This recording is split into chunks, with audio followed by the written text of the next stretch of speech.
Hopefully it'll be pretty quiet outside because I have the window open. Hey, good morning, everybody. David McLeod here from Northern California, San Francisco Bay Area, for episode 27 of Life Matters TV. Today we're going to talk about getting to the root of all evil, or so we think. And so my friend Tommy, he's got a special guest, a surprise guest, and I'm going to let him introduce himself and his buddy, and you guys can be surprised. Well, thanks, David, and welcome everybody to this week's episode of Life Matters TV. This week we're going to talk about getting to the root of all the evil, maybe better spoken, the root of the problem. And I'd like to introduce our very special surprise guest, my brother, Glenn Stoffel. So, Glenn, say hello, and thank you guys for having me this morning. Welcome, Glenn. It's good to meet you, and I imagine it's a little warmer in this neck of the woods than where you come from. Is that true? It is, but that affords me the opportunity to head out into the hills and do a nice hike in the morning. So yeah, right, yeah. So how long are you planning to be in California? Here for the weekend, and as most mornings start out, I come downstairs and there's Tom sitting on the couch, got a cup of coffee. Say, so what's going to happen today? What are we going to do? And he looks up at me and he says, the root of all evil. I put a big smile on my face. I said, oh, this is going to be good. Yeah. All right, let's talk about this. Yeah. So I take it you're interested in conversations of this type, and that you do this kind of work yourself. Absolutely. Absolutely. Great. All right, Tommy, so where are we going to start with this? Getting to the root of all evil. What do we actually mean by that? Yeah, so what I think the intention behind this is that, we're always talking about stuff and always talking about what matters in life. And a lot of things block us from the wannabes, right? We want to be happy. We want to be content. We want to live a good life. And while we can say that, and people get coached on how to do that and how to be that, sometimes we have to look inside and look at what's blocking us from being happy, what's blocking us from being content. And I think that at the root, again, way deep down, it's going to take us a little while to get here. It's about us, right? It's not fixing the world's problems, but we have to look inside like we always do.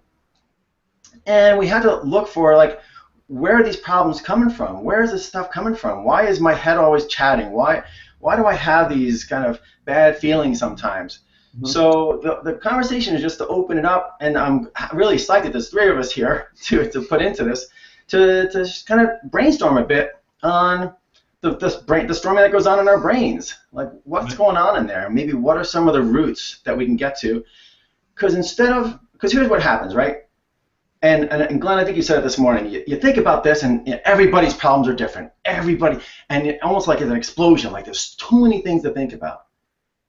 And that stops people from doing the work. That stops people from taking the steps they need to really make things better for themselves. So if we can kind of boil it down to a couple critical maybe things that people can focus on to start with at least, then it gives them a much better chance of succeeding and getting back to that place of happiness and contentment. So that's kind of the intent and the thought behind this whole thing. Yeah, I think not all roots are evil. So we give a lot of power to that phrase, the root of all evil. So I went out on my hike this morning, and I'm going up the hill. I'm thinking to myself, I'm going to meet somebody at the top of this hill. And I go on a run. I go up the mile of the hill. I stop at the top of the hill. I'm standing there for 10 minutes. And sure enough, up comes a guy on the trail. And strike up a conversation. He's lived here for 5 years. He's from New Zealand. He tells me he just got back from China. He's been to China for 2 weeks. He's exhausted. And he says, I never get tired of this place. I can always get right here. We proceed to go on to have a conversation about careers and what we each do, and I explained to him that we deploy software, but it's not just about that. It's about once you actually change a company's software, you have to actually change the human being's behavior who are going to use that software. And he lights up, and he says yes. He says that's the hardest part. It's the change. He said, we get comfortable, we get in our positions, and we don't want to change. And so I think there's a bit of the narrative about the root of all evil has to do with that reticence to change, or maybe that was the message that I went to the mountain and got today. Yeah, that's great. As you were talking, well, actually both of you, one question that comes up for me, and this is something that a lot of my coaching clients ask me about. I know for myself, for example, when I do my own personal growth work, when I try and go down in and discover the root, if you like, of a problem, it often comes down to something related to my mother, in my case. Some interaction I had with her, some pain that I felt as a result of a relationship with her, or some other thing like that. And what I find myself doing is, yeah, I want this to be over. I don't want to keep going back and blaming my mom for stuff that happened in my life. You know, and I think a lot of people may resist this idea of getting over because they may have a belief that, why should I just keep rehashing the same thing over and over and over again? So how do you respond to people like that? You know, let's take that example, because a lot of people have that, right? We all have things that happen in our relationships. Glenn and I were talking about this morning. It's like, goes back to being a kid. And what if you came in as a child, purely clean and pure, with clean slate? Where does the conditioning start to happen? Where does this stuff start to pile up? Where do these problems start to come from? Mm-hmm. And that's what we're talking about. So let's go back there. Let's go back to those times in our lives. And again, not to put blame on anybody else, but to kind of just, we were kids, we were just sponges and absorbing stuff. But what was going on in those times? What messages were we picking up that we've dragged along with us, that we decided that, somebody told us so many times were true, that we internalized them and we believed them, and we think they became part of us. What were those ideas? What were those beliefs? Let's dig that apart a bit and look for, again, the root. That's a weed, right? The weed is this problem I had as a child. What's the root there? What were the beliefs? Like, what are some things that came up in life? What you're saying is that the root in your mind is the underlying belief system itself. Is that right? Is that what I'm hearing?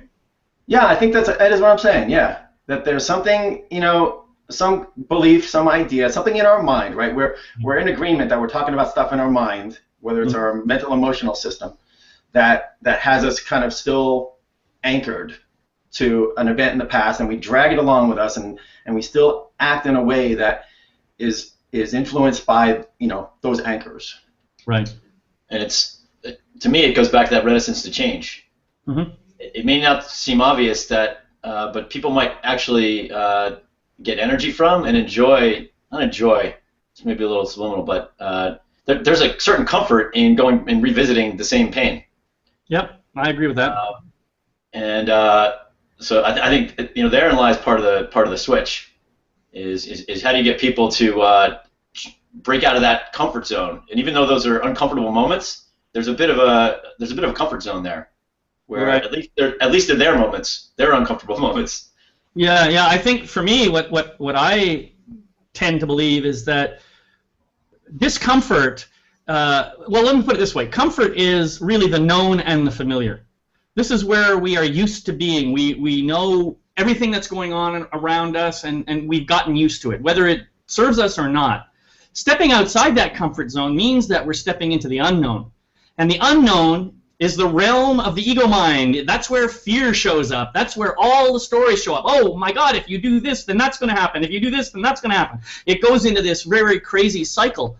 So I think the unwillingness to change is kind of a misdiagnosis in my mind. It's really more a fear of the unknown than it is a fear of actually changing. I think most people are actually willing to change once they see that there is something better for them.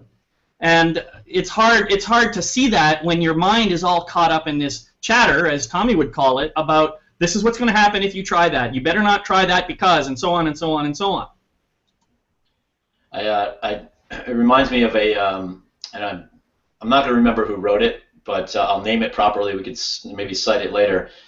But there's this theory in this book called the chaotic path, and essentially, if you take two circles and put them together, and the overlap, the first circle is chaos, and the second circle is order, and in the middle tends to be where we're actually most productive. If you go to the far extreme circle, so there's four circles, kind of in a row, it's homos, which is the Greek word for I guess extreme and utter chaos.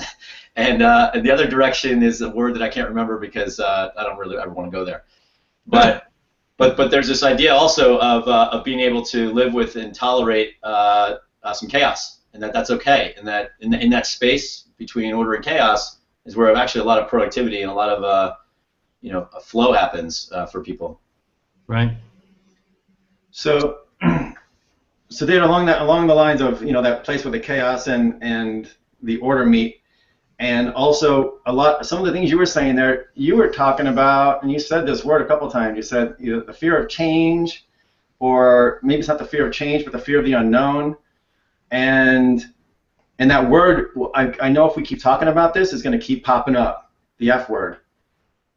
And if you get to it, if you start thinking about the root cause of things, the root cause of problems, one of them might be fear, right? At a root, we have fears for however they get planted in us, and that again is another mind exploder, right? People are like, oh God, there's so many fears. I have so much stuff to even talk about. But maybe that's a place to dig into, as we're talking gardening metaphors here, to dig in a little bit around the concept of fear. Right. Is that maybe a root of all our problems, or? Well, I agree with that. Fear is the biggest thing, really. I mean, that's what ultimately holds us back. Anything that I'm failing to do, I can look back and I can find some fear, some belief that I have, and generally a fear and a belief, they're tied together pretty tightly. The other thing I wanted to say is, early on, Glenn mentioned something about not all roots are evil, and I really like that statement. I think that's absolutely true. In fact, in my judgment, none of the roots are actually evil. It's just the story we make up about them that creates this idea that they're bad, that they're evil, that they're not good for us. Most of us, if we look at our lives at any given moment, we say, here's where I am today.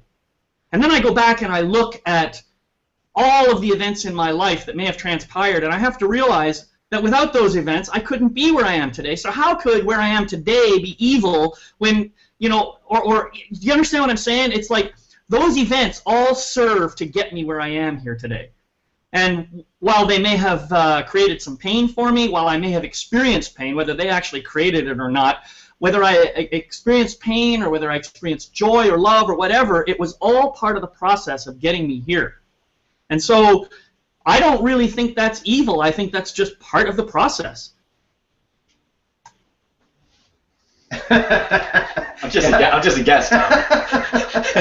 I'm going to play that card once. We total agreement here, David. Yeah, I think the evil word was just to kind of get people to perk up and watch the video today, because we're not really talking about evil, but we are kind of talking about problems, and you're absolutely right.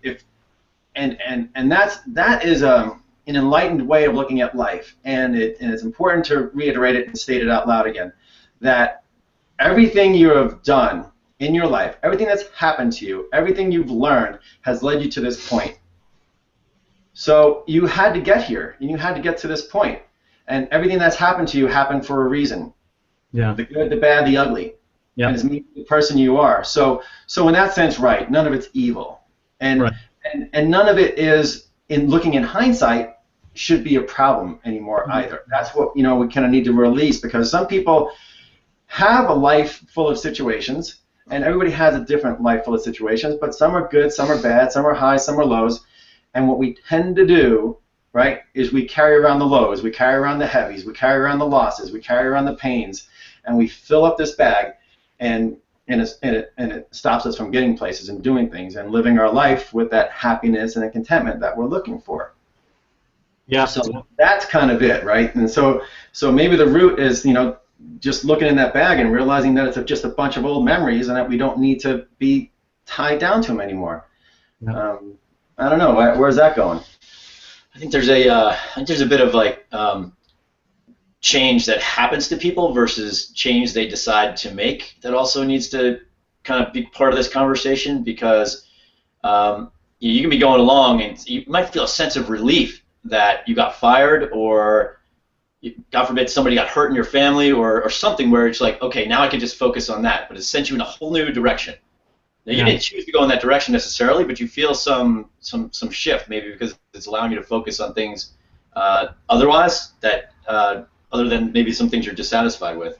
So you know, how do you get people to recognize those things where it's happening to them, and they actually just are like, okay, I'm changing. What do you mean I'm changing? I lost my job. Versus I'm tuning into what I enjoy and I'm going to go do this next. And there's a comfort level, I think, in people going along for the ride and having change happen to them that needs to be broken as well. Right. Yeah, you know, I think that there's a lot of wisdom in what you're talking about. I think that ultimately, like it or not, everything that I have done in my life was based on a choice I made. And I cannot blame those choices on somebody else. I may have been influenced, I may have been encouraged, I may have even been strongly encouraged to make a choice that might not have been good for me. But ultimately, it was still my choice. And the other piece that I wanted to say is that, yes, everything that I have done in my life has led me to where I am now. And I know that there are people out there who just don't like this idea, oh, everything happens for a reason. That just sounds too pithy and too, you know, woo-woo. And, you know, what I like to say to them, you know, it's possible that I could have ended up in this place by some other path that didn't involve some of those choices I made. That's possible. But the fact of the matter is, I did make those choices, and that's how I got here. So, you know, it doesn't mean it's necessarily meant to be. It was just choices that I made along my path. So, choices we make along our path. That's happened. We are where we are, and now we're moving forward. We're in this moment right now, and we're going to have the rest of our lifetime to make choices every second of every day. Yeah. Are there ways we can make better choices? Are there things we can? Are there some root causes of things that cloud our decision process, that make us make choices that maybe don't keep us on the happy path? Are there things that are, you know, kind of entrenched in us that we've picked up along the way, beliefs and ideas or basic concepts that push us in the wrong direction or make us make bad choices going forward? You know, we can't change what's happened, but going forward, what can we do? You know, what are there some common things that influence our decisions and choices going forward? Right. You know, and Eric is on right now, and he just put a comment here saying, look in the bag and see if there's anything of value. I think that's a great piece of advice. You know, just because we put stuff back in the background and we hide it from ourselves doesn't mean it's all bad. We could be hiding some really good stuff in that bag. And I think that it's worthwhile, as you suggested earlier, Tommy, to open up that bag, check it out, and maybe find out what's really going on in there. And it may turn out that we can find some real gold in there that we can use in our lives. It may also turn out that even with the things that we think is shadow or bad stuff, we may look into it and say, wow, that actually had a real beautiful piece of wisdom in there that I would not have gotten if I'd not made that choice. So I think it's very important to look into the bag, pull things out, examine them, decide what works, release what doesn't.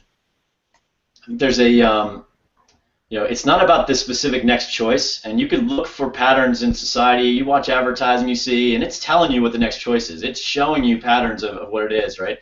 And so if you don't look in your own bag, you're basically looking at somebody's twisted view of a bag that they think you should be looking at. Absolutely. But I think it's less about the very specific next choice you make, and more about tuning in and just writing down the things that you want as part of your bag in the future. Like just not a full picture, but certainly elements of, and knowing that, and that when you get to those decisions, that becomes part of your filter. So looking back in the bag, yes. Thinking about your experiences, that's the only thing you can actually really do to make change. Yeah. But it's not the specific choice that's coming next that you can potentially predict, but the characteristics of it, I think, are things that are achievable. People can write down those aspects. Now, and then they have to suspend disbelief because some of those things might not seem like they belong in the same bag. Yeah. Looks like we have another comment here. What's this? This is Sarah Jane. We can only make choices from the information we have. Of course, that is another piece of wisdom. Every time that we make a choice, we are making it from the information we have available in the moment. And that information, well, it's almost always incomplete, isn't it? The next moment, we find out something new that says, oh, I guess that choice wasn't the right choice. Now, however, rather than making myself wrong, I have the opportunity to say, now it's a whole new moment, a whole new period. I'm right here, right now. This is the choice I can make.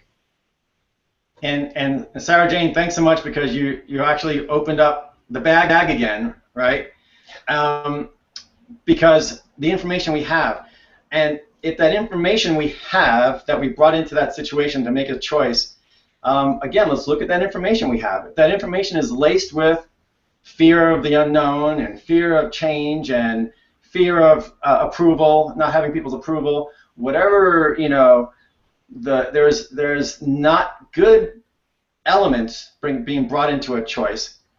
There are false beliefs, there's viruses, there are weeds that we bring into a choice, and that's what, you know, if we can start to lighten that load, look in the bag and take some of that stuff out that no longer serves us, then Sarah Jane's right, but what we're filtering what we're bringing in to making a choice, and we're leaving out the stuff that's going to stop us from making any choice, the stuff that's going to paralyze us or procrastinate things or make us make a bad choice. So there's still a matter of sifting through all that information and everything in our head, and that's kind of the point of getting down to the root. Like, what are the roots of the problems that we carry into a choice? Mm-hmm.